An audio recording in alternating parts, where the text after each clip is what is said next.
he's having some technical challenges.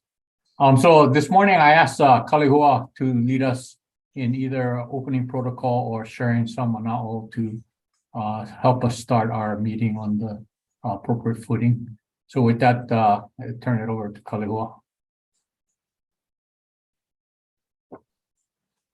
Aloha kakayaka. I just have this is a opening chant that if you guys don't mind, it's a chant that you chant before you embark on a journey. Ke kau wale mai no tu mai to tu olo hai po ai mau I na mo tu I ai ko I mau ke kai uli kai ele kai populu ho me akani ni la e te hiai e hiai dai ti tu dai ti mo dai ti ho ala hia ni la e ala o e kau ila nui maka e hei kalani na I te tupu ka e u ke kolo heo na mo tu ke hai mai nei ke aku ai ke ola ai. And that comes from the story of Ke Nini Ulo Kalani. So for Kalihua, for those of us that are not fluent in Hawaiian, is there a little more you can share about the chant? Absolutely. So in the story, there are multiple times. So it's actually a descendant of Kuwahailo. And this is as this descendant goes off on a really dangerous journey. It's there's a lot at stake in the journey. What Keanini Ulo Kalani does is he has these two kahu, and the two kahu chant this song as he leaves for his journey. So it's just a more of a chant that awakens the essence of safety, of security, and for safe travels. Thank you very much. Yeah. So with that, the meeting is called to order. And as I understand it, there are no public comments or anyone to testify at this point. Correct? Correct. No one is physically present and no one wrote in to testify. All right. And I forgot at the last meeting, but I'm supposed to ask all of you, is there anyone that is participating in the meeting that has someone else in the room with them? I'm asking a negative. Okay. Thank you very much. With that, move to the approval of the minutes of the May 16th meeting. Any changes or additions, deletions, amendments? This is Noi Noi, and I move that we accept the minutes of the May 16th meeting. Thank you. Could I get a second, please? Second. All right, thank you. All in favor? Raise your hand. Thank you. Any opposed? Thank you. Again, most of what we're going to discuss in terms of a chair report is contained in some of the subject matter as we move forward. So at this point, I don't have anything to report. Same with governance. Some of the issues that I don't know whether to put them in administration or governance, for example, some of the draft organizational chart and that kind of thing. But anyone have any issues that they want to speak about in terms of governance? If not, I'd like to move on to the administrative section. And Laura, I don't know if you know, but Paul called me to tell me that he's having technical issues on this side, on his side. So he may not be able to log in today. So I don't know if you have any update. He mentioned just some of the wording of the press release that and Mauna Kea is joining too. So either of you can explain what the situation is. And maybe start with idea.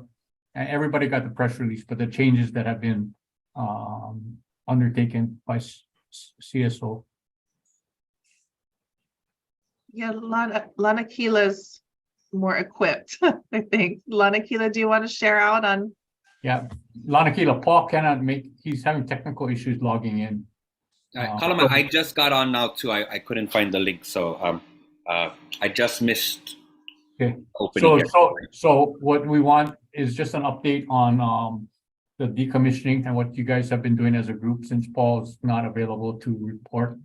If you can report on the changes as well as, I know there was some concern about Paul mentioned there was some concern about some of the wording on the press release. Yes, so a quick update. So they did, if you saw the press release, that they are shifting the decommissioning process. They were originally planning to try and move the entire mirror as one piece, which would take a couple of days and shutdowns along the highway. They have changed that. What they're going to actually is dismantle the mirror and be able to take it down in kind of regular size shipping containers, so they wouldn't obstruct highways. So that's one of the biggest changes to that. As far as language in that particular, that we pointed out, they did use a statement noting that they will then be continuing with full restoration of the site. And I think what we discussed, and from the was at April's meeting where they gave their presentation, we kind of filtered that through that, it is inachievable to actually have a full restoration, that it is a cosmetic and at the best of their ability to mimic what was once there, and it's not. So therefore we're asking that they don't use such language as full restoration, as that is inaccurate. And so just to possibly for them to change and reiterate that to reflect the level of capacity that they're actually able to achieve restoration. So that was our only note to that. All right, Laura, you have anything you want to add? Okay, thanks. Any questions? I think the timetable stays relatively the same, right? By the end of summer or something. They hope to decommission or take down the mirror at least. Yeah, they haven't issued like official dates, but it's just a general by the end of summer is what we're told. Okay, any questions or comments on that, on the decommissioning issue? If not, thank you. Thanks to both of you. Thanks to Paul also. Next, Doug, Consultants Retention Permitted Interaction Group. Any report on any progress? Yes, thank you. I'm going to ask Wes to also chime in here because he's been carrying the weight on this. We had had a conversation between the two of us along with DLNR officials, but we had not yet had an opportunity to bring Kamana into that conversation as a part of the permitted interaction group. Essentially, the conversation was, should we wait until the following until the next fiscal year associated with the professional services contract that DLNR would have available and put out there. And so DLNR did in fact put out their professional services listing for next year. In the conversations that Wes has had with DLNR by email, there have been at least 2 or 3 possibilities for us to move forward with to identify someone to come in and do the work that we're looking for them to do. The issue was finding the right kind of position to fit. And at the moment, the timing is such that folks have the opportunity to, vendors have the opportunity to apply. Then DLNR, as all departments will that have these kinds of lists, will need to go through the process of evaluating those and then bringing them on as potential consultants. We'll have a conversation as a permitted interaction group. My guess is probably within the July timeframe to identify when's the right time for us to move forward with a professional services contract request. It wouldn't be an RFP, but it would be along the lines of identifying the scope of work that we're looking for, and then working with the DLNR folks that manage that as our administrative agency to identify possibilities to take that job on. Wes, is there anything else that you would like to add? Oh, thanks, Doug. Thanks, Chair. The only thing that I'd like to add is that the middle of this month is when the firms or companies are able to submit to be on that list for evaluation purposes. So it should be closing out, I think, next week sometime. And so thereafter, DLNR will go through the process of evaluating the submissions to determine who would make the qualified list.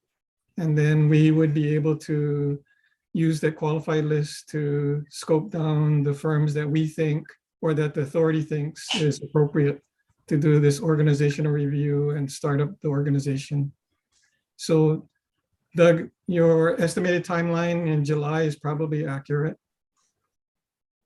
Great, and thank you also for highlighting the fact that it would not be the permitted action group that actually would move forward with this. It would require board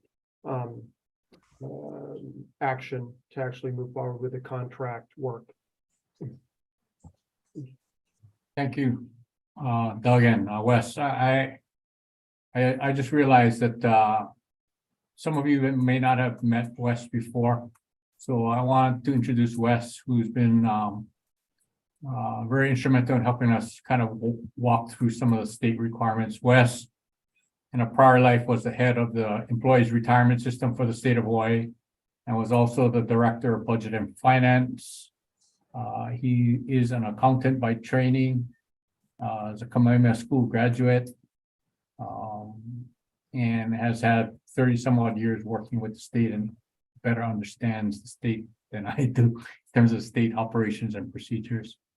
I also failed to introduce Ryan. I don't remember if we formally introduced Ryan Kanakaole in previous meetings. Ryan is going to probably serve as our dedicated attorney general that will be helping us along the way. Ryan, in his or currently also represents Hawaiian Homes, the Department of Hawaiian Homes, and several other agencies within the state. So he has some knowledge about land issues and some of the ceded land issues that undoubtedly will be addressed to us. Ryan, I don't know if born and raised, but he grew up in Ka'u, Big Island. And for all of you, he just had his second child. So give him some leeway. He's getting used to the effects of having a second child. So Ryan, welcome. Thank you. I don't know if you want to say anything, Ryan. No, it's a pleasure to be here. Born in Honolulu, but raised in Ka'u. Yeah. And back in Honolulu, unfortunately. Mahalo, Ryan. Welcome aboard.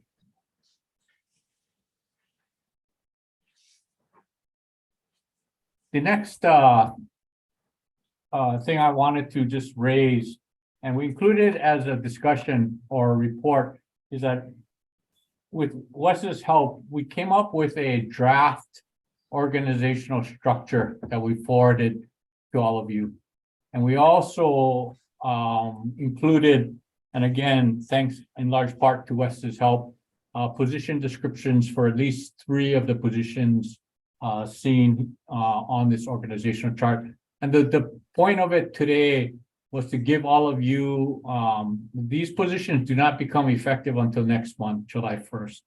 So what we wanted to do is we wanted to kind of get ahead of the game and at least have these drafts circulated among you, all of you, so you can take a look at it, and we'll have further discussion in our July meeting. But the idea is if you have some comments or suggestions or something about the proposed organizational chart or any of the proposed position descriptions, please, we'll have discussions about that. But to get all this in front of you and to make sure that when July 1st hits, we're actually ahead of the game in terms of being able to post for these jobs and get things moving, because we got a lot to do and we really do need dedicated full-time staff. So I don't know if anyone has any comments as of today, but like I said, we'll be discussing these I'm told it's called position descriptions, PDs, in our July meeting. Yep. So John, this is Noino. I just want to make note that I saw position numbers already for them. So mahalo to Wes or whoever was working on this to move the paperwork along within the state, because those of us who have state experience know that that kind of, even that step can take months and months. So good job to help us move forward. Right, Bonnie's shaking her head, right, Bonnie? Wes, also, we also have the last position description that we weren't able to kind of present to all of you, so we'll get that out. But again, the whole idea is for everybody to publicly kind of let people know what we're thinking about an organizational structure and what these positions would entail. So again, any comments that you might have is appreciated. And like I said, we'll talk about this more fully next time. Any comments right now, or anyone else would like to speak on the proposed organizational structure or the PDs? Well, John, can I? Gene, and then Wes. The only comment I have is taking a quick look at the organizational structure. I see that the administrative assistant position looks like it reports to both the executive director as well as the authority. I think just from a good management perspective, that becomes difficult. Typically, you're going to have a direct report, or someone report directly to a supervisor for all the purposes necessary, including evaluation.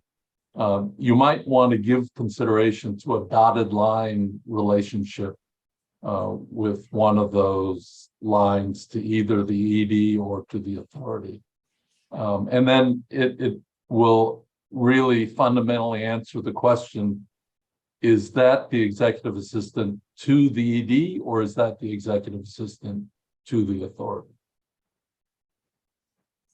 Yeah, that's one thing Noinoy and I have discussed several times, because my belief is that we should have a dotted line to the board. But we'll have further discussions. A good point, Gene, because personal experience, you can't have one person reporting to two. It causes all kind of difficulties for that person. Yeah, Laura, you wanted to say something, Laura? Yeah, I was gonna bring up the same thing as Jean. And I guess my strong recommendation would be that they're under the executive director, because the executive director, it only makes sense that they understand that their executive assistant is also going to be serving the board. So I think even if we didn't have a dotted line, it would be expected that part of their, it's the executive director's responsibility to make sure this all works together. And so I'm impartial to whether there's a dotted line or not, but I think there needs to be a solid line for sure between the executive assistant and the executive director. Okay, Wes. I'm sorry. Yeah, I wanted to explain that situation. Originally, when I drafted that org chart, there was a dotted line between the executive assistant and the authority board. But when I read the rules that you adopted back in March, it says the direct report is to the board. So I changed it to a solid line directly to the board unless the rules are changed. And so the difficulty again, and I understand where everyone is coming from, is that even though the board may direct the executive assistant, execution-wise has to go through the executive director. And so that's why the solid line reporting to the executive director was also done. And I know it's difficult to have a dual reporting, but anyway, that's the rationale for why it's the way it is, because the rules that the board adopted has a direct report to only the authority board.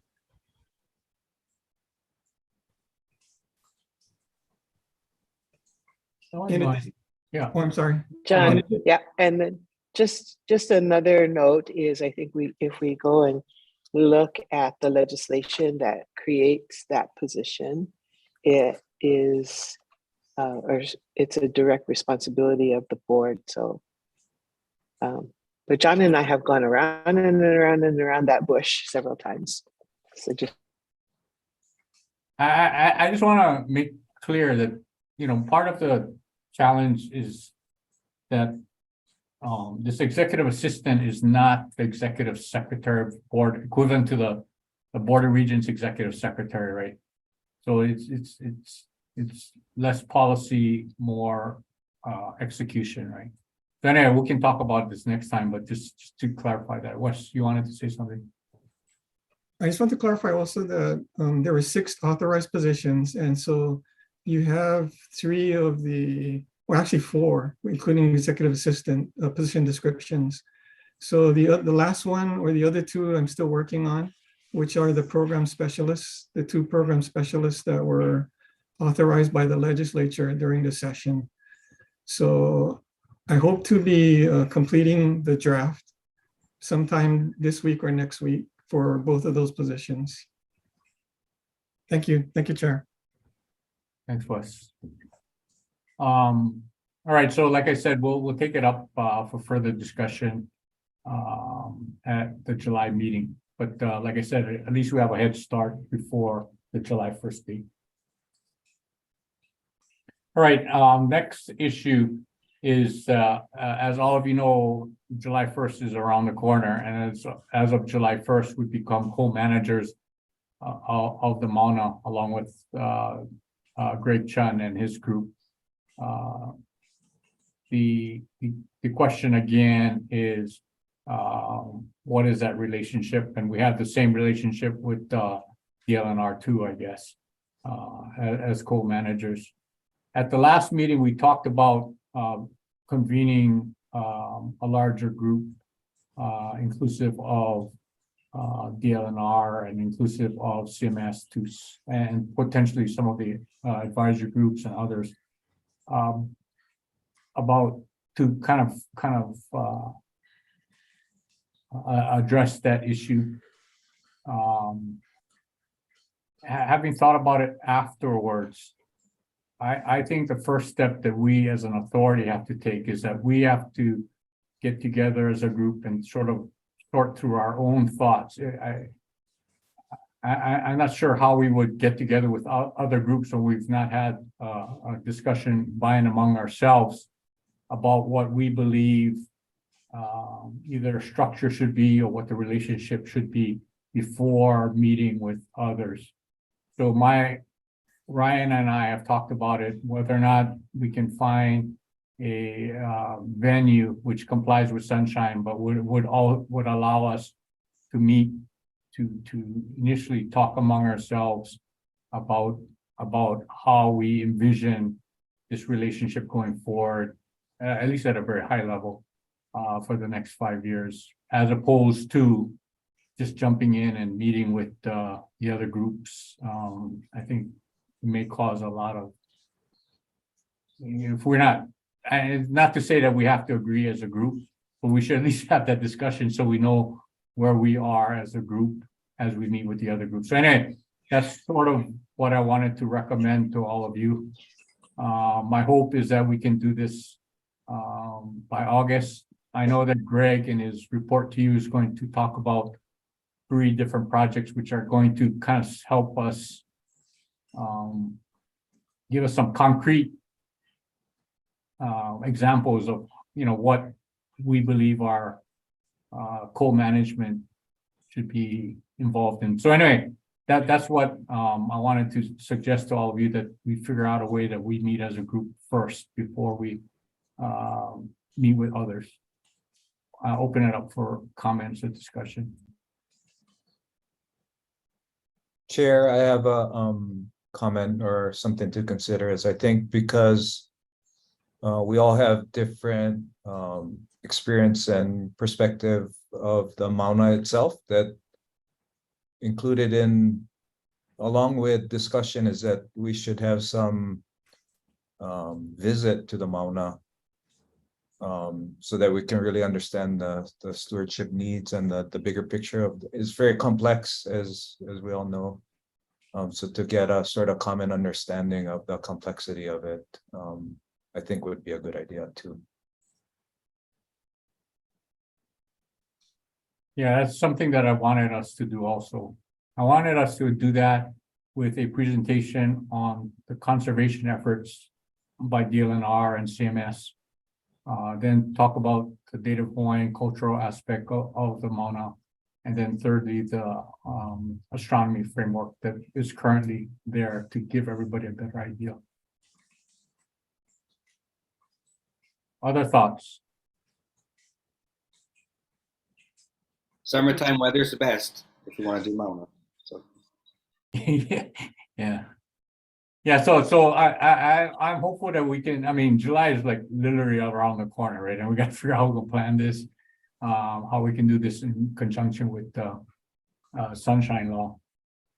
So anyway, we're looking either at late August or sometime, and I don't know what everybody's travel schedules are, and I know that's summer, etc. But we hopefully can do this in August. That's the goal. And for those of you that may not be aware, and I don't say this in a bad way, but Gene rotates off of the Board of Regents, I think June 30th, Gene.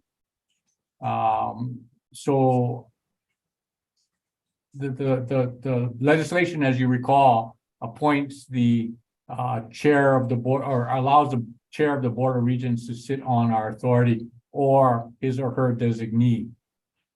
The chair of the Board of Regents also rotates off on June 30th. So we're kind of in limbo in terms of who's the next chair and who will be appointed from the regents to sit on our authority. The statute does permit former regents to sit on if designated by the board chair.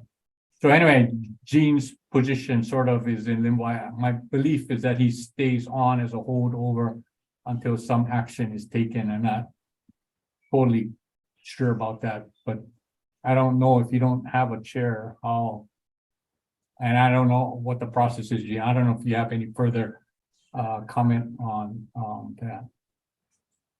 Thank you. The current plan is to have a Board of Regents meeting on July 6th, soon after the start of the new fiscal year. And at that meeting, the intent is to elect new leadership of the board. So fundamentally, there should be an election of chair and vice chairs at the July 6th meeting. If it's not on the new chair's agenda, I will ensure that it's on the agenda, that he or she makes a decision with regard to designation of representation on this authority.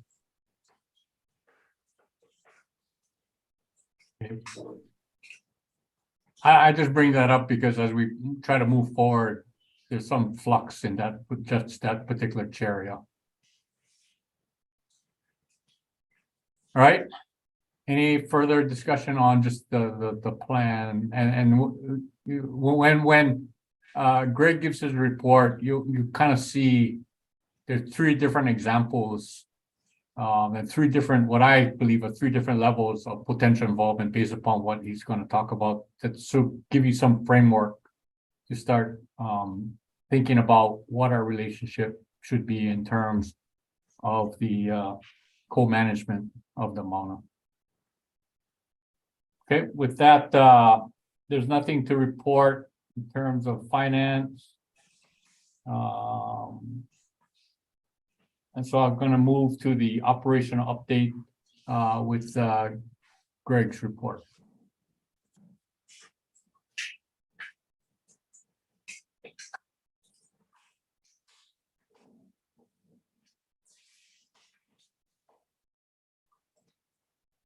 Hello, Mike Kako. Can you all hear me? Great, thank you. Good to see you all. Yeah, so as Chair Komeiji indicated, I have 3 projects that I wanted to provide an overview to the authority today.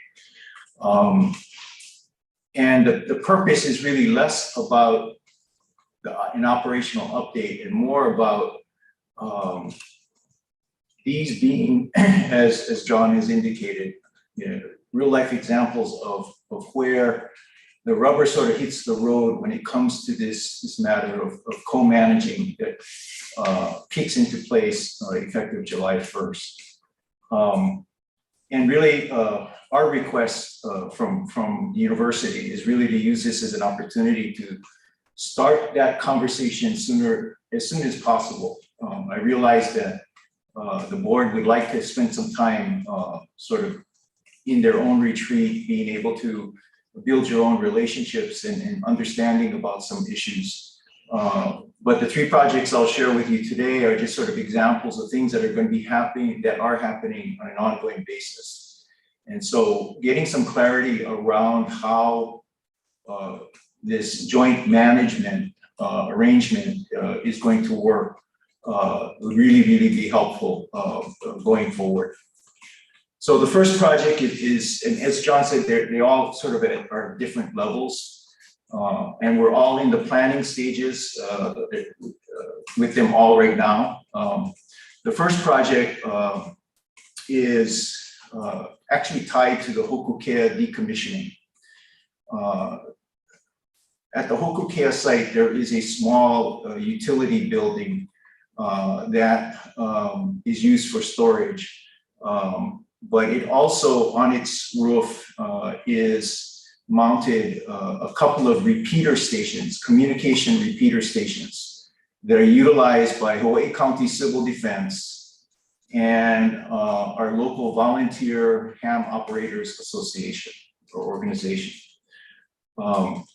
These repeaters are important components or elements to the emergency communication systems on the island.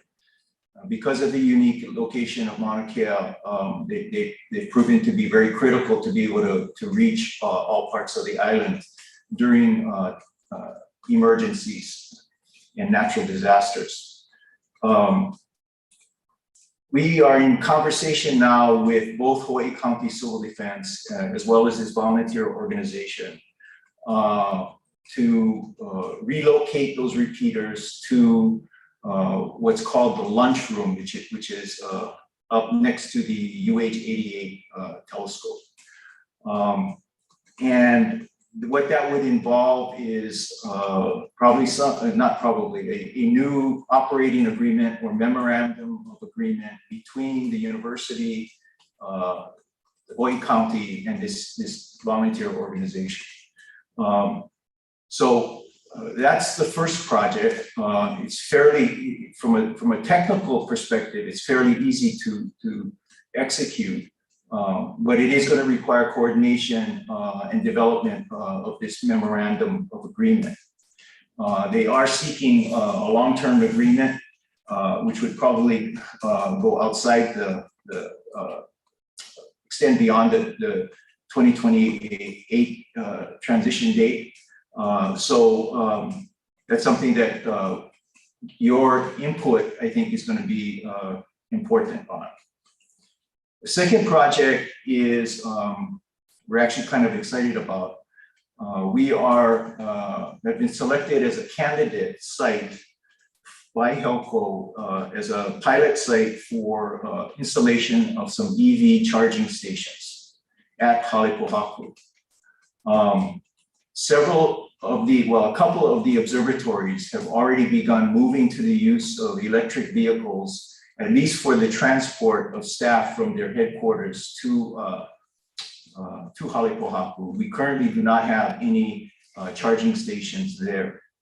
However, as you may or may not know, the state's policy is that all vehicles are supposed to be moving towards being electric. I forget the exact date. I think it actually is already in effect. I know that we have had to seek exemptions for all of our four-wheel drives vehicles at this time up on the Mauna. And so having the charging stations there at Halepohaku would be very, very, helpful and supportive of all of the operations up there. This would probably involve not only some permitting issues for installation of the charging stations, but also an operating agreement with Helco. The third project is much larger in scope, and it actually is a compliance-driven matter. We have two underground fuel storage tanks, one for diesel and one for gasoline. This supports all of our CMS operations, staff operations, as well as the Mauna Kea Observatory operations. Those are required to be decommissioned by July of 2028 per our Department of Health permit. So we have to begin the process now for the planning, the engineering, as well as the permitting to begin to remove those tanks and replace them with an alternative setup. So the engineering study is underway. We are excited about some of the options that have been presented. This would require a conservation district use permit and possibly an operating agreement with an entity who would actually, we may choose to enter into an operating agreement with an entity to actually not only supply the fuel, but maintain the new storage tanks. So this is a much larger project, and we need to get started ahead of the 2028 deadline. So the question I have is really sort of how we begin to consult with you folks. What is the mechanism? What is the structure? What is the process that we begin to consult with you folks as we work through the other matters on the transition that have to be addressed through transition. And these are just the projects that are sort of top of mind right now. But as you might imagine, these things come up throughout the year, some small, some big, and understanding how we jointly manage going forward is going to be really critical for us. So that concludes my operations update. It's really, as I said, it really was less about sort of an update on the projects per se and more of a request for the conversation to begin. Any questions just about the projects? I just wanted, and then I'll make some comments about the overall issue of how we're framing the issue, or one suggestion about how we might frame the issue and have further discussion on our position regarding co-management. But anyone have any questions on what the substance of what Greg just talked about, the three projects? I just had a quick question. Greg, how large are these tanks and where are they located? The current tanks are located where the utility base yard is. Above. And I think one is 5,000 and one is 10,000 gallons. And what we're proposing to do is replace it with just one single tank, 10,000 gallon tank that's divided into two.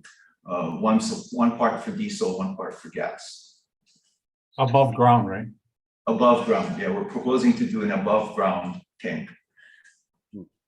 Thank you. Other questions, comments? I would just add, John, that I think these are good examples. So as we kind of huddle to kind of figure out what co-management looks like, having examples like this that we can sort of put in on the table and think about how we would want to handle it. I think it would be very helpful. So I'm grateful that Greg had this idea of presenting them today. Yeah. But I think, as some of the things we would consider is the scope of the projects, and we may have different processes for different scopes. We have to decide internally based upon the scope of the project, do we have a subcommittee that would address it? Or does everything have to come before the entire board, even if it may be a small project? We have to decide at what point in time do we start having discussions about any of these projects? Because we'd be really ashamed that, Greg and his group go forward and then we come in at the last minute and say, oh, we don't agree. So, at what point in time would we kind of get involved in this? So those are the kind of questions that I need all of you to start thinking about. Very complicated, but how we were going to address this co-management issue. Discussion. Anybody want to add anything further? Doug? Yep, thank you. I would make the following comments. We're definitely going to, in my perspective, we're definitely going to need to have a committee structure that has the ability to review what our joint managers are proposing, particularly as we create this initial phase of what the initial portion of this looks like. Maybe somebody agrees with me, but I don't think that we're in any position right now to take over running, all the activities that are required under the lease. Which, by the way, I may have missed it, but I don't believe I've seen a copy of the lease, and I think that would be helpful for all of us to have. Given that that's kind of the thing that we're supposed to be operating off of as the Stewardship and Oversight Authority.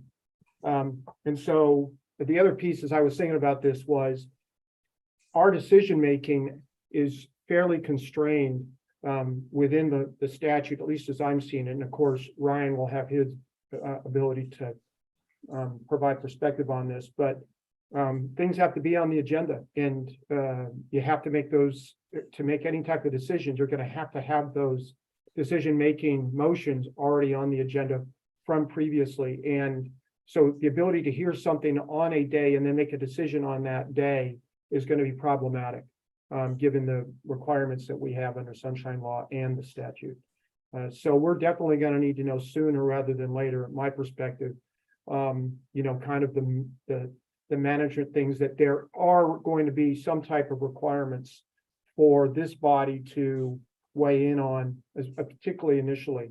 And then I think the work that Wes, Kamana, and I are supposed to do as a part of the Permitted Interaction Group is hire somebody to help us kind of identify, what does this transition period look like?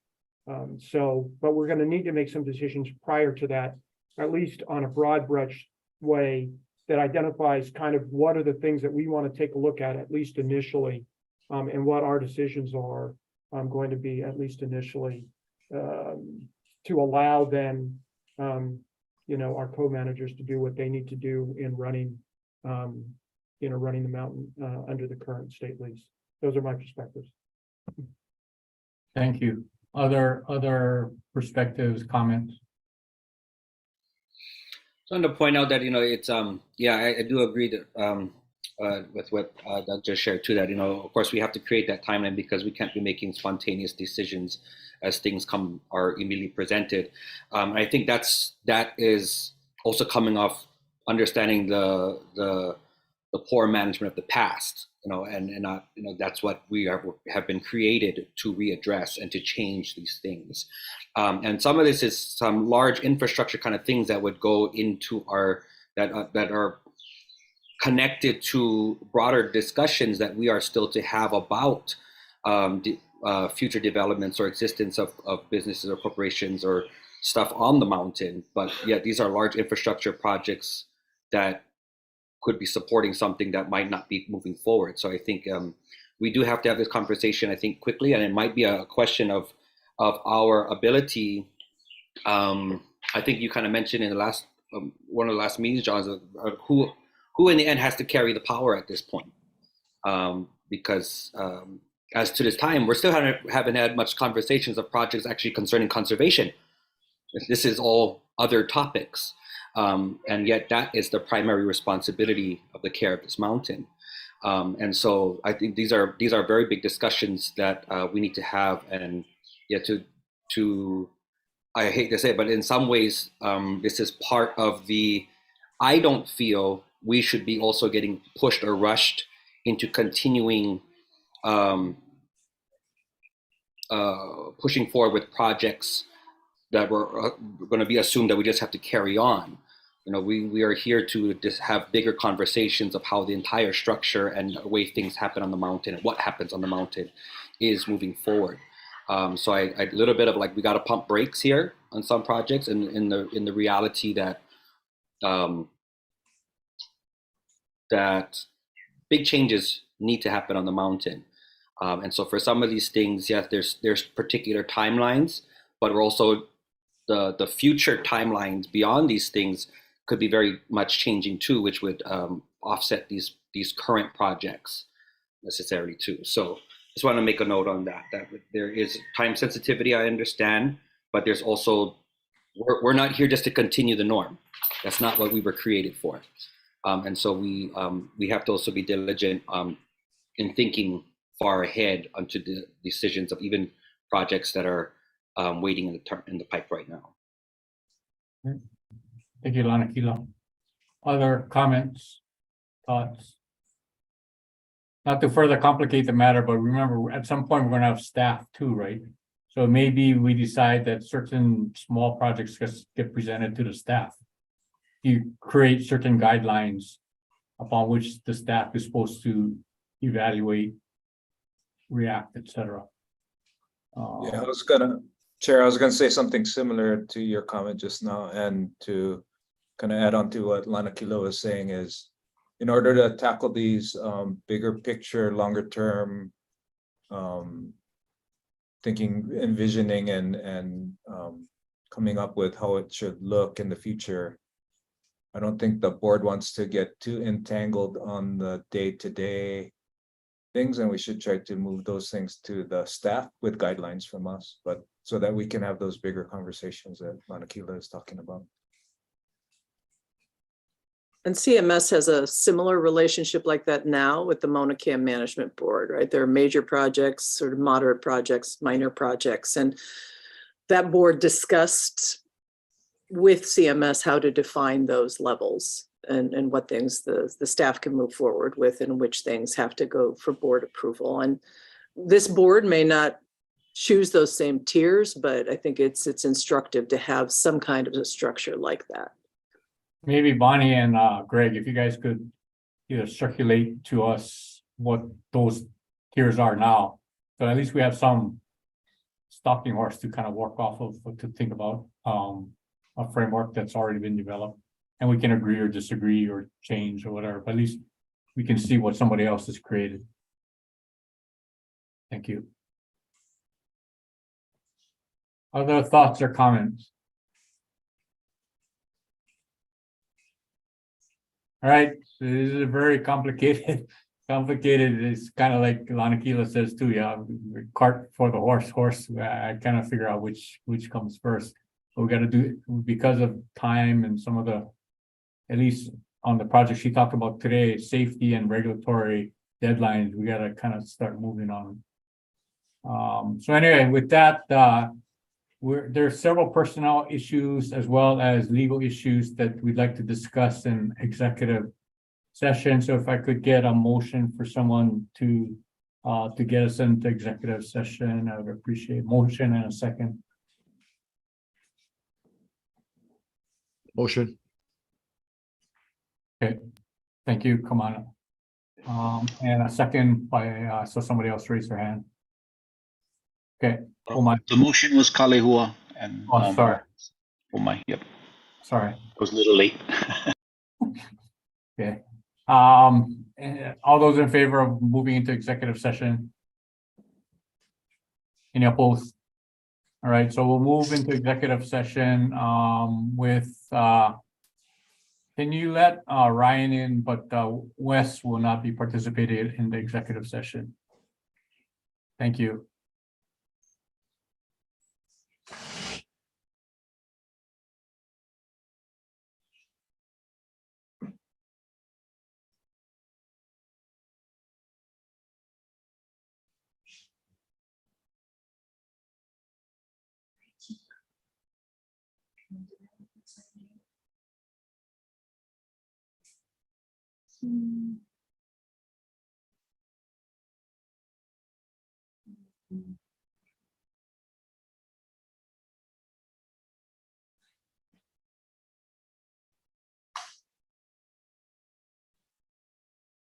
Oh, okay,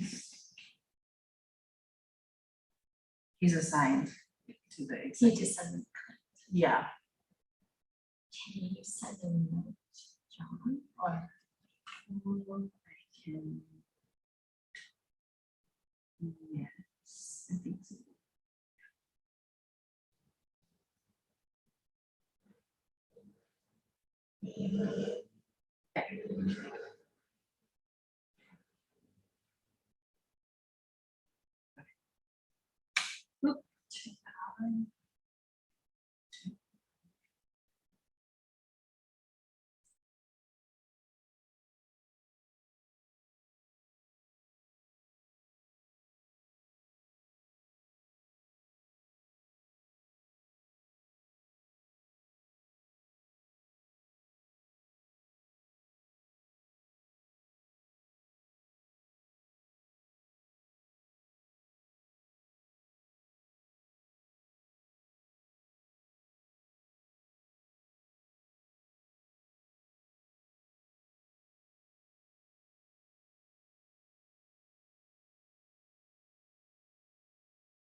All right.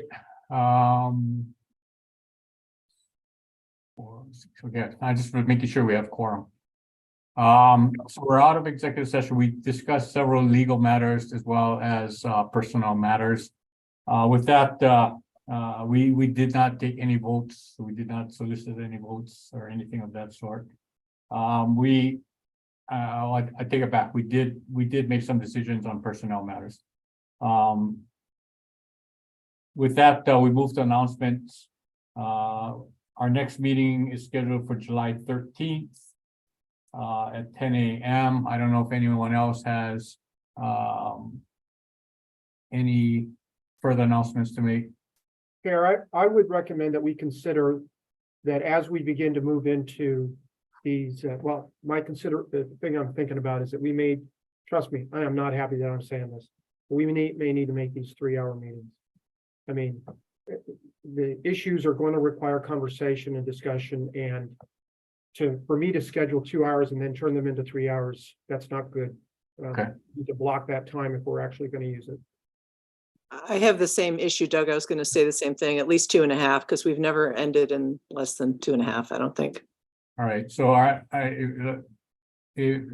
next meeting we'll schedule for 3 hours if that's okay with everyone. Because we know based upon, things that are coming up that we're going to probably have a longer, fuller discussion, at least for the next meeting.